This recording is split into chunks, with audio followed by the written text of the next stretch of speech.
Hey guys, welcome back to my channel. Pallavi Rajkumar ಚಾನಲ್ಗೆ ಮತ್ತೊಮ್ಮೆ ನಿಮ್ಮೆಲ್ಲರಿಗೂ ಸ್ವಾಗತ ಸುಸ್ವಾಗತ. ಪಂಜಾಬ್ ಟ್ರಿಪ್ಪಲ್ಲಿ ಕೊನೆಯ ಪ್ಲೇಸ್ಗೆ ಹೋಗ್ತಾ ಇದ್ದೀವಿ ಇವಾಗ. ಹಾಗೆ ಈ ವ್ಲಾಗ್ ನಮ್ಮ ಟ್ರಿಪ್ನ ಕೊನೆಯ ವ್ಲಾಗ್ ಆಗಿರುತ್ತೆ. ನಾವು ಫ್ಯಾಮಿಲಿ ಎಲ್ಲರೂ ಪಂಜಾಬ್ ಟ್ರಿಪ್ಪಲ್ಲಿ ಮೊದಲು ನಾವು ಅಮೃತಸರದ ಗೋಲ್ಡನ್ ಟೆಂಪಲ್ ಮತ್ತು ಜಲಿಯನ್ ವಾಲಾಬಾಗ್ ನೋಡಿದ್ವಿ. ಅಲ್ಲಿಂದ ಇವಾಗ ಸುಮಾರು 32 ಕಿಲೋಮೀಟರ್ ವಾಘಾ ಬಾರ್ಡರ್ಗೆ ಹೋಗ್ತಾ ಇದ್ದೀವಿ. ಈ ವಾಘಾ ಬಾರ್ಡರಲ್ಲಿ ಮಿಲಿಟರಿ ಪಡೆಗಳಿಂದ ಬೀಟಿಂಗ್ ದಿ ರಿಟ್ರೀಟ್ ಎಂಬ ಆಕರ್ಷಕ ಕವಾಯತು, ಅಂದರೆ ಒಂದು ಮಿಲಿಟರಿ ಪಡೆಯಿಂದ ಒಂದು ಶೋ ನಡೆಯುತ್ತೆ. ಅಂದರೆ ಇಲ್ಲಿ ಮಿಲಿಟರಿ ಪೆರೇಡ್ ನಡೆಯುತ್ತೆ. ಸಂಜೆ 4:15ರಿಂದ ಸುಮಾರು ಅರ್ಧ ಗಂಟೆಗಳ ಕಾಲ ಈ ಪೆರೇಡ್ ನಡೆಯುತ್ತೆ. ವಿಂಟರ್ನಲ್ಲಿ 4:15ರಲ್ಲಿ ಸ್ಟಾರ್ಟ್ ಆಗುತ್ತೆ, ಸಮ್ಮರ್ನಲ್ಲಿ 5:15ರಿಂದ ಸ್ಟಾರ್ಟ್ ಆಗುತ್ತೆ. ಸುಮಾರು ಅರ್ಧ ಗಂಟೆಗಳ ಕಾಲ ಈ ಪೆರೇಡ್ ನಡೆಯುತ್ತೆ. ವಾಘಾ ಬಾರ್ಡರಲ್ಲಿ ನಡೆಯುವ ಈ ಪೆರೇಡ್ನ ಕಂಪ್ಲೀಟ್ ಡೀಟೇಲ್ಸ್ ಈ ವಿಡಿಯೋದಲ್ಲಿ ಹೇಳಿದ್ದೀನಿ. ವಿಡಿಯೋ ಸ್ಕಿಪ್ ಮಾಡದೆ ಕೊನೆವರೆಗೂ ನೋಡಿ. ಭಾರತದ ಪಂಜಾಬ್ನಲ್ಲಿರುವ ಅಮೃತಸರ ಮತ್ತು ಪಾಕಿಸ್ತಾನದ ಪಂಜಾಬ್ನಲ್ಲಿರುವ ಲಾಹೋರ್ ನಗರಗಳ ನಡುವೆ ವಾಘಾ ಬಾರ್ಡರ್ ಆರ್ಮಿ ಔಟ್ಪೋಸ್ಟ್ ಉಪಸ್ಥಿತವಿದೆ. ಎರಡೂ ರಾಷ್ಟ್ರಗಳ ನಡುವಿನ ಸಂಪರ್ಕ ರಸ್ತೆಯಾಗಿರುವ ವಾಘಾ ಬಾರ್ಡರ್ನ ಎರಡೂ ಬದಿಗಳಲ್ಲಿ ಬೃಹತ್ತಾದ ಕಟ್ಟಡಗಳಿವೆ. ಗಡಿ ಕಾವಲು ದಳದ ಪ್ರವೇಶ ದ್ವಾರವನ್ನು ಸ್ವರ್ಣ ಜಯಂತಿ ಗೇಟ್ ಎಂದು ಕರೆಯುತ್ತಾರೆ. ವಾಘಾ ಬಾರ್ಡರ್ಗೆ ಪ್ರವಾಸಿಗರು ಭೇಟಿ ನೀಡಲು ಮುಖ್ಯ ಕಾರಣವೇನೆಂದರೆ ಪ್ರತಿನಿತ್ಯ ಇಲ್ಲಿ ನಡೆಯುವ ಬೀಟಿಂಗ್ ದಿ ರಿಟ್ರೀಟ್ ಎಂಬ ಆಕರ್ಷಕ ಕವಾಯತು. ಇದನ್ನು ಪ್ರತಿ ಸಂಜೆ ಗಡಿ ದ್ವಾರದಲ್ಲಿ ಭಾರತ ಮತ್ತು ಪಾಕಿಸ್ತಾನದ ಸೈನಿಕರು ನಡೆಸುವ ಕವಾಯತು ಮತ್ತು ಚೇಂಜ್ ಆಫ್ ಗಾರ್ಡ್ ನೋಡಲು ಸಹಸ್ರಾರು ಸ್ಥಳೀಯರು ಮತ್ತು ಪ್ರವಾಸಿಗರು ನೆರೆಯುತ್ತಾರೆ. ಸೂರ್ಯಾಸ್ತವಾಗುತ್ತಿದ್ದಂತೆ 30 ನಿಮಿಷಗಳ ಈ ಸಮಾರಂಭ ಡ್ರಮ್ ಸದ್ದು ಮತ್ತು ಕಿವಿಗಡಚಿಕ್ಕುವ ಚಪ್ಪಾಳೆಗಳೊಂದಿಗೆ ಕೊನೆಗೊಳ್ಳುತ್ತದೆ. ವಾಘಾ ಗಡಿಯು ಭಾರತ ಮತ್ತು ಪಾಕಿಸ್ತಾನವನ್ನು ಬೇರ್ಪಡಿಸುವ ಅಂತಾರಾಷ್ಟ್ರೀಯ ಗಡಿಯಾಗಿದೆ. ಈ ಗಡಿಯು ಇತಿಹಾಸದ ದೃಷ್ಟಿಕೋನದಿಂದ ಮುಖ್ಯವಾಗಿದೆ ಮತ್ತು ಪ್ರತಿದಿನ ನಡೆಯುವ ಭವ್ಯವಾದ ಮಿಲಿಟರಿ ಸಮಾರಂಭವು ಹೆಚ್ಚಿನ ಸಂಖ್ಯೆಯ ಪ್ರವಾಸಿಗರನ್ನು ಆಕರ್ಷಿಸುತ್ತದೆ. ವಾಘಾ ಗಡಿಯು ಭಾರತ-ಪಾಕಿಸ್ತಾನ ಗಡಿಯಲ್ಲಿರುವ ಸೇನಾ ಹೊರಠಾಣೆಯಾಗಿದೆ. ಈ ಗಡಿಯನ್ನು ವಲಸಿಗರು 1947ರಲ್ಲಿ ಸ್ವಾತಂತ್ರ್ಯದ ಸಮಯದಲ್ಲಿ ಗಡಿ ದಾಟಲು ಬಳಸುತ್ತಿದ್ದರು. ವಾಘಾ ಗಡಿಯು ಪಂಜಾಬ್ನ ಅಮೃತಸರದಿಂದ 32 ಕಿಲೋಮೀಟರ್ ದೂರದಲ್ಲಿದೆ. ಈ ಗಡಿಯು ಪಾಕಿಸ್ತಾನದ ಪಂಜಾಬ್ ಪ್ರಾಂತ್ಯದಲ್ಲಿರುವ ವಾಘಾ ಎಂಬ ಹಳ್ಳಿಯಿಂದ ತನ್ನ ಹೆಸರನ್ನು ಪಡೆದುಕೊಂಡಿದೆ. ಇದು ಅಮೃತಸರ ಮತ್ತು ಲಾಹೋರ್ ನಗರಗಳನ್ನು ಸಂಪರ್ಕಿಸುವ, ಅಂದರೆ ಭಾರತ ಮತ್ತು ಪಾಕಿಸ್ತಾನವನ್ನು ಸಂಪರ್ಕಿಸುವ ಪ್ರಸಿದ್ಧ ಗ್ರ್ಯಾಂಡ್ ಟ್ರಂಕ್ ರಸ್ತೆಯಲ್ಲಿದೆ. ಈ ಸ್ಥಳವು ವಾಘಾ ಬಾರ್ಡರ್ ಸಮಾರಂಭಕ್ಕೆ ಹೆಸರುವಾಸಿಯಾಗಿದೆ. ಇದನ್ನು ಬೀಟಿಂಗ್ ರಿಟ್ರೀಟ್ ಬಾರ್ಡರ್ ಸಮಾರಂಭ ಎಂದು ಕರೆಯುತ್ತಾರೆ. ಅಟ್ಟಾರಿ ಭಾರತ-ಪಾಕಿಸ್ತಾನ ಗಡಿಯ ಭಾರತದ ಭಾಗ. ಅಟ್ಟಾರಿ ಪಂಜಾಬ್ನಲ್ಲಿರುವ ಅಮೃತಸರ ಜಿಲ್ಲೆಯ ಒಂದು ಹಳ್ಳಿ.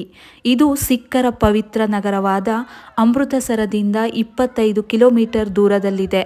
ಅಟ್ಟಾರಿ ಭಾರತ-ಪಾಕಿಸ್ತಾನ ಗಡಿಯಿಂದ ವಾಘಾದಲ್ಲಿ 3 ಕಿಲೋಮೀಟರ್ ದೂರದಲ್ಲಿದೆ. ದೆಹಲಿ ಮತ್ತು ಲಾಹೋರನ್ನು ಸಂಪರ್ಕಿಸುವ ರೈಲು ಮಾರ್ಗದಲ್ಲಿ ಇದು ಕೊನೆಯ ಭಾರತೀಯ ರೈಲು ನಿಲ್ದಾಣವಾಗಿದೆ. ಈ ಗ್ರಾಮಕ್ಕೆ ಮಹಾರಾಜ ರಣಜಿತ್ ಸಿಂಗ್ ಅವರ ಸೈನ್ಯದ ಜನರಲ್ಗಳಲ್ಲಿ ಒಬ್ಬರ ಹೆಸರನ್ನು ಇಡಲಾಗಿದೆ. ಐತಿಹಾಸಿಕ ಗ್ರ್ಯಾಂಡ್ ಟ್ರಂಕ್ ರಸ್ತೆಯ ಭಾಗವಾಗಿರುವ ರಾಷ್ಟ್ರೀಯ ಹೆದ್ದಾರಿ 1 NH1ನ ಆರಂಭದ ಬಿಂದು ಅಟ್ಟಾರಿ ಆಗಿದೆ. ಈ ವಾಘಾ ಬಾರ್ಡರಲ್ಲಿ ನಡೆಯುವ ಬೀಟಿಂಗ್ ರಿಟ್ರೀಟ್ ಸಮಾರಂಭದ ಬಗ್ಗೆ ಮತ್ತಷ್ಟು ತಿಳಿಯೋಣ ಬನ್ನಿ. ಇದಕ್ಕೆ ವಾಘಾ ಅಟ್ಟಾರಿ ಗಡಿ ಸಮಾರಂಭ ಎಂದು ಕೂಡ ಕರೆಯುತ್ತಾರೆ.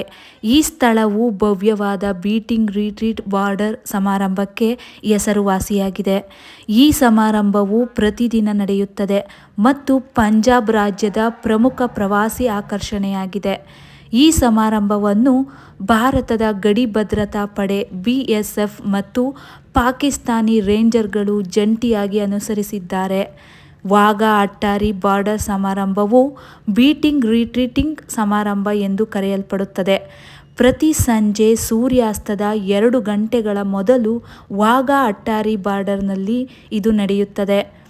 ಸಮಾರಂಭವು ಎರಡೂ ಕಡೆಯ ಸೈನಿಕರಿಂದ ಬಿರುಸಿನ ಮೆರವಣಿಗೆಯೊಂದಿಗೆ ಪ್ರಾರಂಭವಾಗುತ್ತದೆ ಮತ್ತು ಎರಡು ರಾಷ್ಟ್ರಗಳ ಧ್ವಜಗಳನ್ನು ಸಂಪೂರ್ಣವಾಗಿ ಸಮನ್ವಯಗೊಳಿಸುವುದರೊಂದಿಗೆ ಕೊನೆಗೊಳ್ಳುತ್ತದೆ.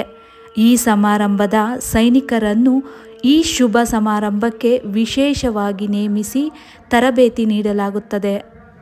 ಅಟ್ಟಾರಿ ವಾಘಾ ಗಡಿಯಲ್ಲಿ ನಡೆಯುವ ಸಮಾರಂಭವು ಭಾರತದ ಗಡಿ ಭದ್ರತಾ ಪಡೆ ಮತ್ತು ಪಾಕಿಸ್ತಾನದ ಪಾಕಿಸ್ತಾನ್ ರೇಂಜರ್ಸ್ರಿಂದ ಜಂಟಿಯಾಗಿ ಅನುಸರಿಸುತ್ತಿರುವ ದೈನಂದಿನ ಸಮಾರಂಭವಾಗಿದೆ ಮತ್ತು ವರ್ಣರಂಜಿತ ಎಂದು ವಿವರಿಸಲಾದ ಕಾಲುಗಳನ್ನು ಸಾಧ್ಯವಾದಷ್ಟು ಎತ್ತರಕ್ಕೆ ಏರಿಸುವುದು. ಇದು ಸಹೋದರತ್ವ ಮತ್ತು ಈ ಎರಡೂ ರಾಷ್ಟ್ರಗಳು ಹಂಚಿಕೊಳ್ಳುವ ಪೈಪೋಟಿಯ ಸಂಕೇತವಾಗಿದೆ.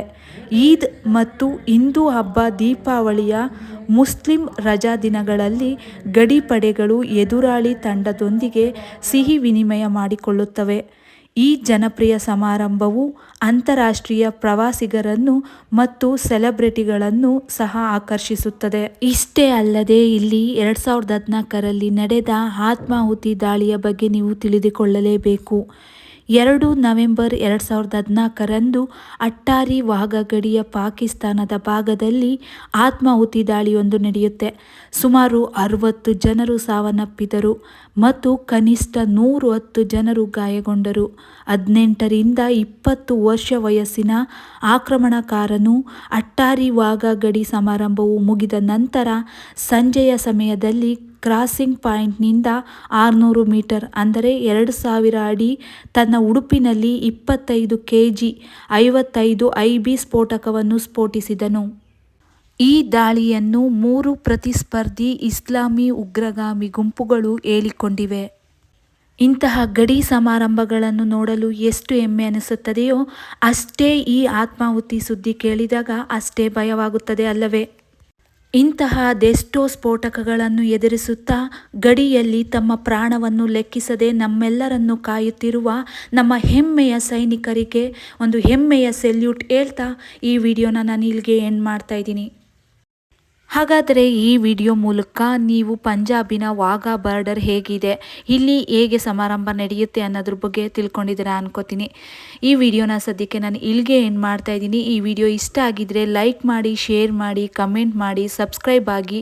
ಹಾಗೆ ಈ ವಿಡಿಯೋ ಬಗ್ಗೆ ನಿಮಗೆ ಏನಾದರೂ ಅನಿಸಿಕೆ ಅಭಿಪ್ರಾಯಗಳಿದ್ದರೆ ಈ ಕಮೆಂಟ್ ಸೆಕ್ಷನಲ್ಲಿ ತಿಳಿಸಿ ಅಂತ ಹೇಳ್ತಾ ಟಾಟಾ ಬಾಯ್, ಲವ್ ಯು ಆಲ್.